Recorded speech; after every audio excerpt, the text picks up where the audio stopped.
that coach obviously entrusted with this game. What was working about the five of you in this particular matchup? You know, we were just playing hard. You know, Texas A&M is a very hard and tough team, and through this whole week we were practicing that. You know, just making sure we match that intensity. And I think that five did really well. You know, they out-rebounded us, but like we got a lot of rebounds as well. We defended well. We moved the ball really well. I would say going a 3-game inside, and even a little drive kick swing. So I feel like we just all connected well together. That was kind of the big thing. During the non-conference play, some of the games are super competitive, some are not as much. What's it like to be part of like a high-level game like this where you can feel the crowd in it?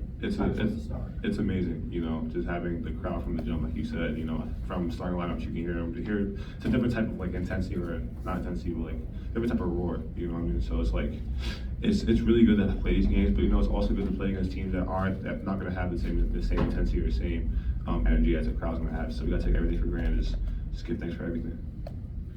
Ryan, you guys obviously, Fort Myers didn't exactly go the way you wanted. You come back home, you have this kind of a fun. How nice was it to have this high level of a game, considering, you know, the opportunity to kind of, you know, clean the slate a little bit and play against a really good team tonight? It was great. You know, we learned a lot in Fort Myers, playing against Wisconsin and playing against West Virginia. So having those 2 games under our belt now, you know, we had to come back home and play against the top 14 team in the country and a great Texas A&M team. It was good to prepare. So I'm really glad we got this win, and now we're ready for Syracuse.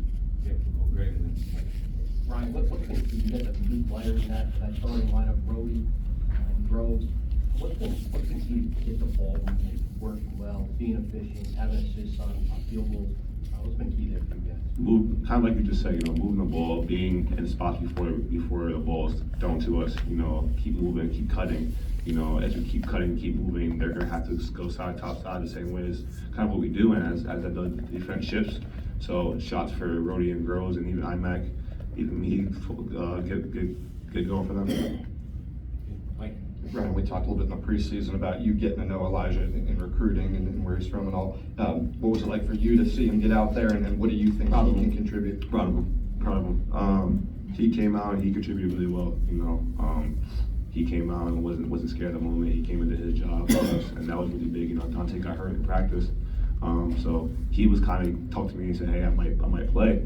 So I kind of just told him, "Hey, you know, just be ready when your name's called. You don't gotta do nothing crazy. Just do what TV asked you to do." He did just that. So I'm very proud of him. Chris. Coach said earlier that you have to beat Texas A&M off the dribble some. You made a play on the baseline, Andrew made some plays. Like, what kind of allowed that stuff to open up, and how important was it for different guys to be assertive? Their defense is very unique.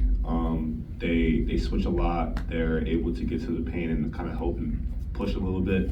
So, you know, our like sides, our passing the ball wasn't going to really work. So, you know, guys like Brody, me, Reese had to make plays. You know, we all had to make plays, and we all did that today. Brody played extremely well for us, making plays with the dribble.